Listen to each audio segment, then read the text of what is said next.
Hello bachcho, let us see the question.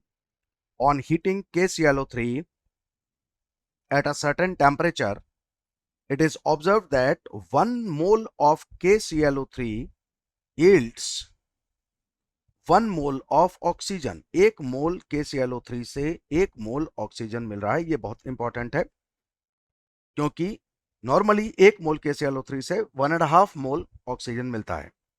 What is the mole fraction of KClO4 in the final solid mixture? जो final solid mixture है उसमें KClO4 कितना है, उसका mole fraction कितना है, containing only KCl and KClO4।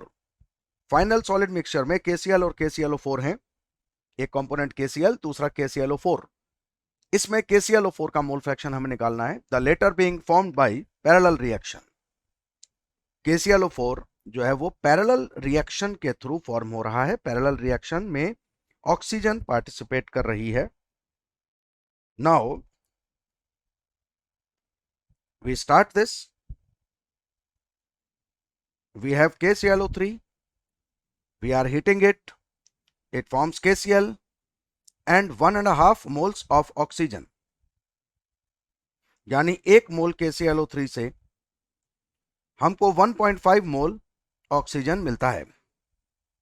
लेकिन हमसे कहा जा रहा है कि इस रिएक्शन में KClO3 से 1 मोल KClO3 से सिर्फ 1 मोल ऑक्सीजन मिल रहा है।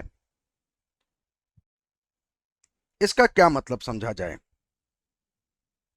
इसका सीधा सा मतलब है कि 0.5 मोल ऑक्सीजन कहीं और रिएक्शन में एंगेज हो गया है।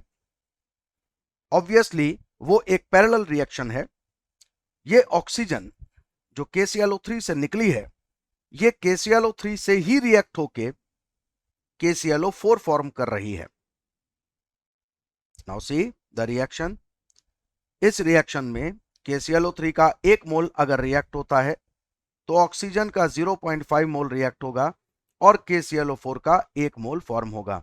सो 0.5 moles of oxygen produces 1 mole of KClO4। Now कितने मोल KCl फॉर्म हो चुका है? 1 मोल। मोल्स ऑफ KCl इज 1 मोल। और कितना मोल KClO4 फॉर्म हुआ? 1 मोल।